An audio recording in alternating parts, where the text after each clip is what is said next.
कुत्ते ने भगवान शिव को बताए मनुष्य के 4 ऐसे घिनौने काम जो बहुत ही गंदे हैं पर सच है। दोस्तों, एक बार एक वफादार कुत्ते की मृत्यु हो जाती है और वह भगवान शिव के दरबार में पहुंच जाता है। भगवान शिव ने उस कुत्ते से कहा कि हे श्वान, तुमने कुत्ते के शरीर में होते हुए भी कभी किसी को नहीं सताया, हमेशा मालिक की वफादारी की, और जो वफादार होते हैं वह मुझे अत्यंत ही प्रिय होते हैं। मैं चाहता हूँ कि अब की बार मैं तुम्हें मनुष्य के रूप में पृथ्वी लोक पर भेजूं, जिससे तुम मनुष्य के रूप में पृथ्वी पर सुख भोग सको, क्योंकि मनुष्य योनि ही सबसे श्रेष्ठ है, जिसे पाने के लिए देवता भी तरसते हैं। भगवान शिव की बात सुनकर उस कुत्ते ने कहा कि हे प्रभु, आप चाहे मुझे किसी भी रूप में पृथ्वी लोक पर भेज दीजिए, मगर मनुष्य रूप में कभी भी मत भेजना। भगवान शिव ने कहा, आखिर तुम ऐसा क्यों कह रहे हो? तो कुत्ते ने जवाब दिया कि हे प्रभु, मैंने मनुष्य को कुछ ऐसे घिनौने काम करते हुए देखा है जो बहुत ही गंदे हैं। भगवान शिव ने कहा, यदि यह सत्य है तो हम भी जानना चाहते हैं कि तुमने मनुष्य को ऐसे कौन से काम करते हुए देखा है जो बहुत ही गंदे हैं, जिसकी वजह से तुम्हें मनुष्य योनि से घृणा हो गई है। फिर उस कुत्ते ने कहा कि हे प्रभु, यदि आप जानना ही चाहते हैं तो सुनिए। एक समय की बात है, एक पंडित जी काशी में विद्या अध्ययन करने के लिए गए। उन्होंने 12 वर्ष तक पढ़ाई की। जब उन्होंने सब कुछ पढ़ लिया तो पढ़ने के बाद वह वापस अपने घर लौट आए और अपने पिताजी से कहा कि हे पिताजी, मैं सब कुछ पढ़कर आया हूँ, मुझे सब कुछ याद है। आप मुझे कोई भी प्रश्न पूछ लीजिए, मैं उसका तुरंत उत्तर दे दूंगा।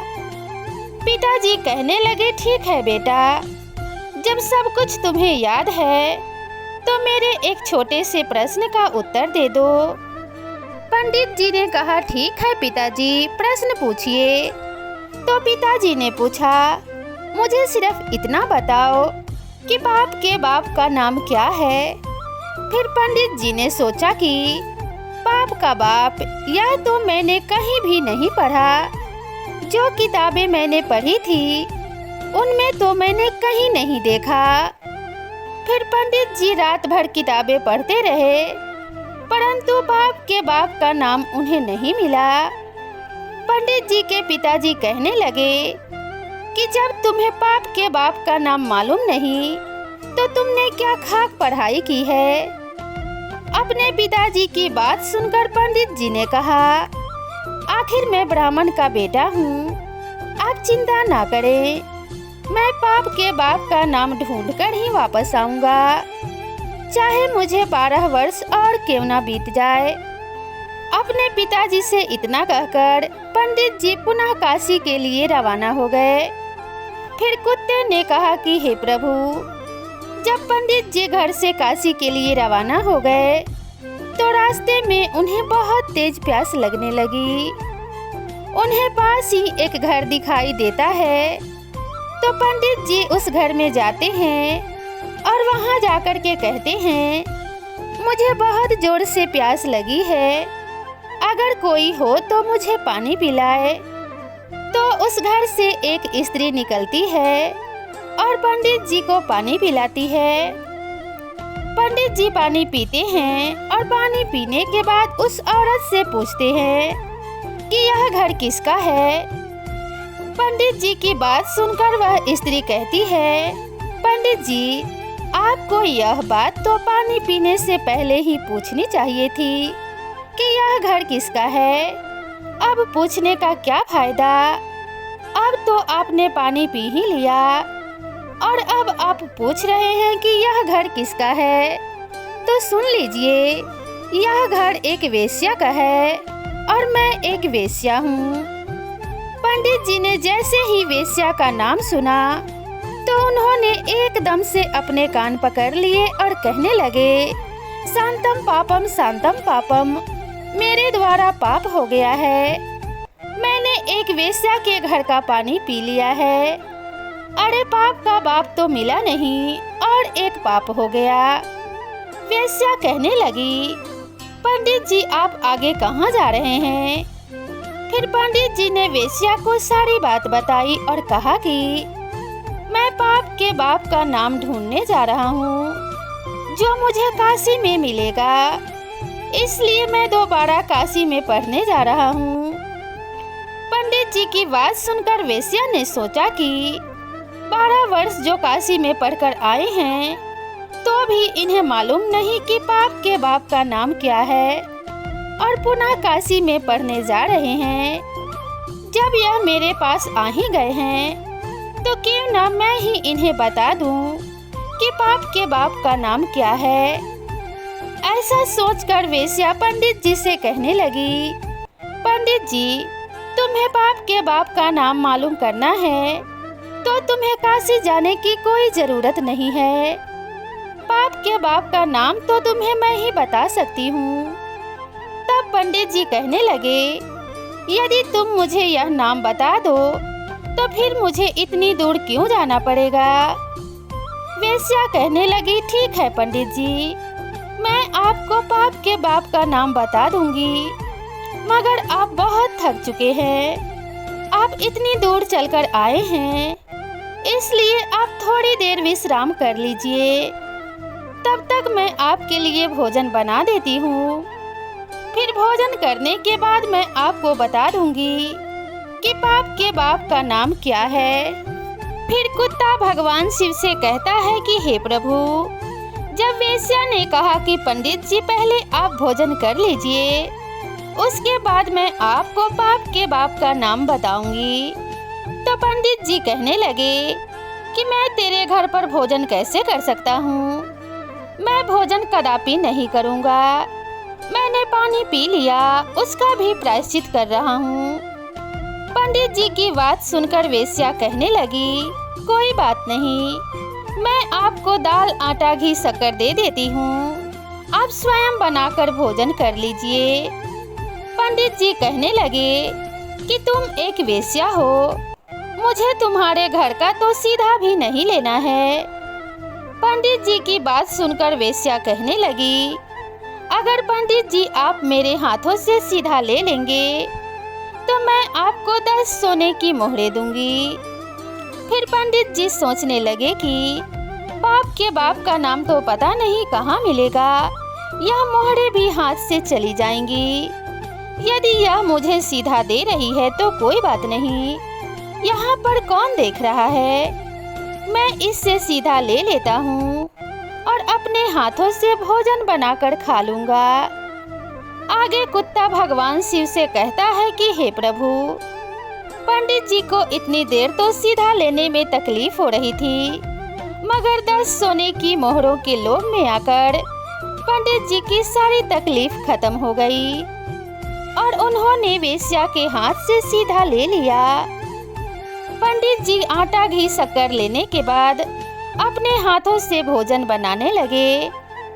फिर कुत्ता कहता है कि हे प्रभु, जिस समय पंडित जी भोजन बना रहे थे तो वेश्या पुनः वहां पर आती है और पंडित जी से कहती है, पंडित जी आपने मेरे घर का पानी पिया है, मेरे हाथों से सीधा भी लिया है, तो अब मैं आपके लिए क्या भोजन बना सकती हूँ?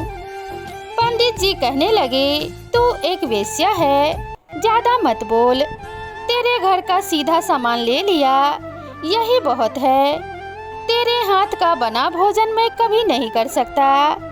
तो फिर से वेश्या कहने लगी, पंडित जी चिंता मत करो, यदि तुम मेरे हाथ का बना भोजन खा लोगे तो मैं तुम्हें उसके बदले 10 सोने की मोहरें और दूंगी।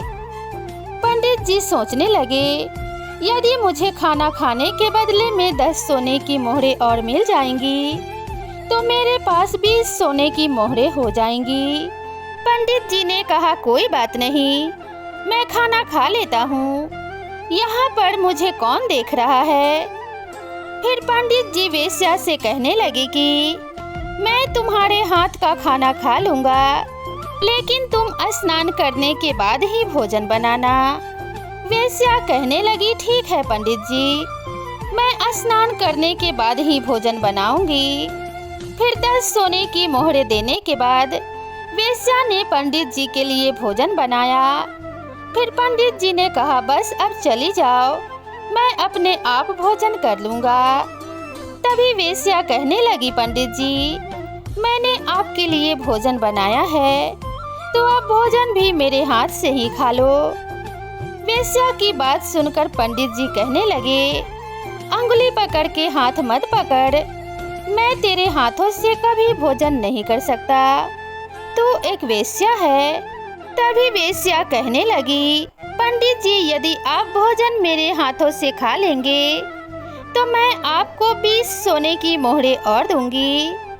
पंडित जी सोचने लगे, अगर यह मुझे 20 सोने की मोहरें और दे देगी तो मेरे पास 40 सोने की मोहरें हो जाएंगी। फिर पंडित जी वेश्या से कहने लगे, ठीक है, यदि तुम अपने हाथों से मुझे भोजन कराना चाहती हो तो अपने हाथों से मुझे भोजन खिला सकती हो। पंडित जी की बात सुनकर वेश्या ने पंडित जी को भोजन की थाली परोसी। सामने पंडित जी, इधर वेश्या और बीच में थाली। वेश्या ने निवाला लिया और अपना हाथ पंडित जी के मुंह की ओर बढ़ाया। वहीं पंडित जी ने भी वेश्या के हाथ से निवाला लेने के लिए अपना मुंह खोला। जैसे ही पंडित जी निवाला लेने वाले थे, तभी वेश्या ने पंडित जी के गाल पर एक जोरदार थप्पड़ मारा। फिर पंडित जी आग बबूला हो गए और कहने लगे, तेरी इतनी हिम्मत, तू एक वेश्या होकर पंडित को थप्पड़ मारती है। तभी वेश्या कहने लगी, पंडित जी मैंने कोई अपराध नहीं किया है, अपराध तो आपने किया है। वेश्या ने पूछा, आप मेरे घर का पानी पीते हैं? पंडित जी ने कहा नहीं। वेश्या ने कहा, आप मेरे घर का सीधा लेते हैं, आप मेरे हाथ से बनाया भोजन करते हैं और आप मेरे हाथों से भोजन भी करते हैं। जब आप एक वेश्या के यहाँ पर कोई काम नहीं कर सकते तो फिर आप यह सब करने के लिए तैयार क्यों हुए? पंडित जी कहने लगे, तेरे प्रेम के कारण। तो वेश्या कहने लगी, प्रेम के कारण नहीं, यूँ कहिए कि लोभ के कारण। आपको 40 सोने की मोहरें दिखाई दे रही थी, इसलिए आप मेरे घर का खाना खाने को तैयार हुए, मेरे हाथों से खाने को भी तैयार हो गए। वेश्या की बात सुनकर पंडित जी की आंखें खुल गई और वेश्या के चरणों में गिरकर पंडित जी कहने लगे, आप कोई वेश्या नहीं है, आप मेरी गुरु हैं, क्योंकि 12 वर्ष तक काशी में पढ़ने के बाद भी मैं आज तक नहीं जान सका कि पाप का बाप कौन होता है, और आपने मुझे 1 मिनट में बता दिया कि पाप का बाप कौन है। अब मैं समझ गया कि पाप का बाप लोभ होता है और मनुष्य को कभी भी लोभ नहीं करना चाहिए। लोभ मनुष्य से बड़ा पाप करवा सकता है। वेश्या कहने लगी, पंडित जी, लोभ के कारण इंसान कितना नीचे गिर सकता है, यह सब आपने ठीक से समझ लिया। कुत्ता कहता है, हे प्रभु, इसलिए मुझे मनुष्य जाति से घृणा है, क्योंकि मनुष्य लोभ में आकर कितना भी बड़ा नीच कर्म कर सकता है।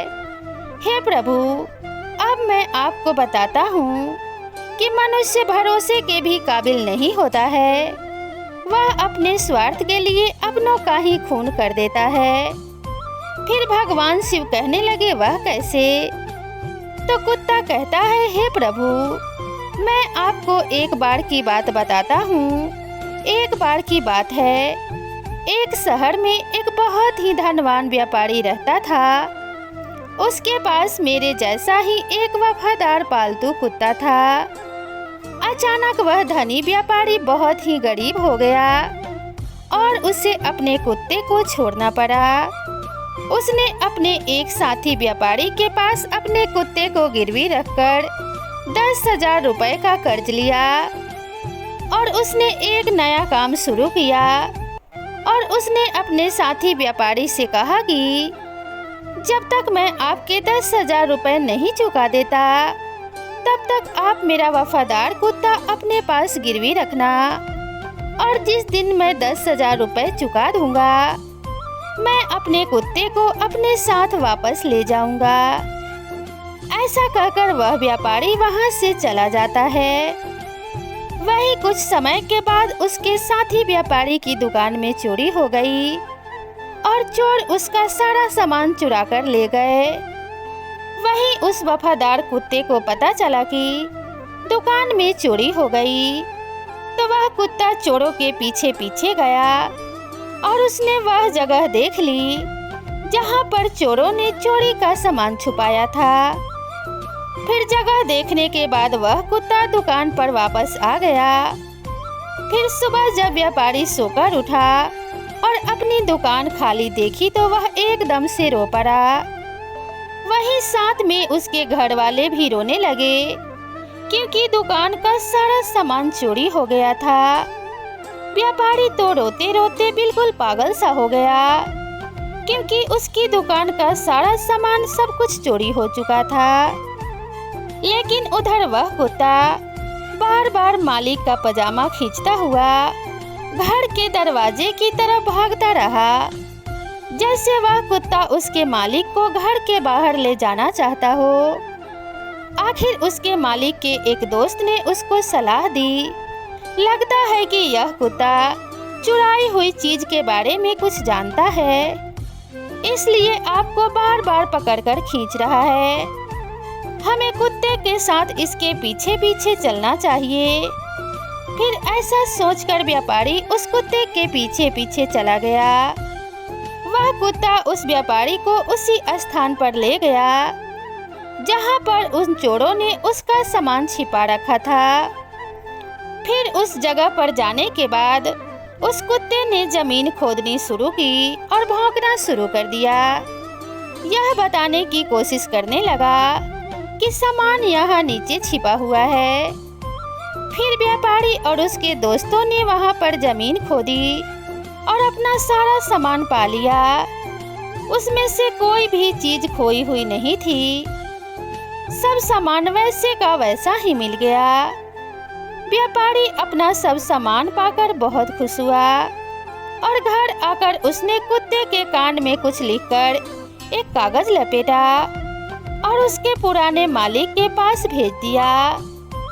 उसने उस कागज में लिखा था कि उसका कुत्ता बहुत वफादार है और कुत्ते की वफादारी की वजह से जो 10,000 रुपये का कर्ज तुमने लिया था मैं उसको माफ करता हूँ, क्योंकि तुम्हारे कुत्ते की वफादारी की वजह से ही मेरी दुकान का चोरी हुआ सारा सामान मुझे वापस मिल गया है। इसलिए मैं आज तुम्हारे वफादार कुत्ते को अपने यहाँ से आज़ाद करता हूँ और इनाम के तौर पर 10,000 रुपये और भी कुत्ते के साथ भेजता हूँ। वह कुत्ता भी बहुत खुश हुआ कि आज मैं अपने मालिक के पास जाऊँगा। जब मेरे मालिक मेरी वफादारी की चर्चा सुनेंगे तो एकदम खुशी से नाच उठेंगे। वही व्यापारी ने जब अपने कुत्ते को वापस आते हुए देखा तो उसने सोचा, लगता है मेरा दोस्त अपना पैसा वापस मांग रहा है, इसलिए उसने मेरे कुत्ते को मेरे पास भेजा है। अभी मेरे पास पैसे भी नहीं हैं, अभी तो मैं अपने नुकसान की भरपाई भी नहीं कर पाया हूँ, इसलिए मैं ऐसा करता हूँ। मेरे घर का पता केवल इस कुत्ते को ही पता है। यदि मैं इस कुत्ते को ही मार दूं, तो फिर वह व्यापारी मेरे घर तक अपना कर्ज लेने के लिए कभी नहीं पहुंच पाएगा। ऐसा सोचकर वह व्यापारी अपने वफादार कुत्ते की तरफ तलवार लेकर दौड़ता है और कुत्ते की गर्दन को काट देता है, जिससे वह कुत्ता वहीं पर मर जाता है। कुत्ते के मर जाने के बाद कुत्ते के कान से एक कागज नीचे गिरता है। उस कागज को पढ़कर उस व्यापारी को बहुत बड़ा दुख होता है। कुत्ता कहता है, हे प्रभु, मैं इसीलिए मनुष्य जाति से घृणा करता हूँ कि मनुष्य अपने स्वार्थ के लिए किसी भी हद तक गिर सकता है। वह अपने स्वार्थ में आकर अपनों का ही खून कर देता है। कुत्ता फिर आगे कहता है कि हे प्रभु, मैंने जो भी घटनाएं और देखी है, मैं उनको आपको संक्षेप में बताता हूँ। हे प्रभु, मनुष्य विश्वासघाती होता है, लालची होता है, स्वार्थी होता है और चरित्रहीन होता है, जो अपनी स्त्री होते हुए भी पराई स्त्री के चक्कर में फंसा रहता है। अतिथि का अनादर करने वाला होता है, स्त्रियों का अपमान करने वाला होता है, निर्दोष को दोष लगाने वाला होता है। अतः मैं कह सकता हूँ कि मनुष्य वह सारे नीच कर्म करता है जो नरक के द्वार खोलते हैं। फिर भगवान शिव कहते हैं कि हे श्वान, तुम ठीक कहते हो, परंतु सभी मनुष्य एक जैसे नहीं होते। अब मैं तुम्हें एक छोटी सी कहानी सुनाता हूँ। एक समय की बात है, एक बहुत ही बलवान और दानी राजा था, जो अपने राज्य के गरीब लोगों को सोना दान करता था। वह राजा सुबह जल्दी उठकर उसके महल के दरवाजे के पास खड़े गरीबों को सोना बांटता था, ताकि वह उनकी जरूरतों को पूरा कर सके। भगवान शिव आगे कहते हैं, हे श्वान, एक रात एक किसान राजा के महल के पास आया और दीवार से चिपक कर छुप गया। उस किसान ने सोचा कि वह रात भर महल के दरवाजे के पास रहेगा और अगली सुबह राजा से सोना पाने के लिए सबसे आगे लाइन में लग जाएगा, क्योंकि किसान ने सोचा कि अगर वह सबसे पहले जाएगा तो राजा उसको सबसे ज्यादा सोना देंगे और फिर उसकी गरीबी मिट जाएगी। लेकिन जब राजा के महल के एक चौकीदार ने उस किसान को रात्रि में महल के दरवाजे के पास में छुपा हुआ देखा, तो चौकीदार ने सोचा कि यह कोई चोर है जो राजा के महल में रात को चोरी करने के लिए आया है।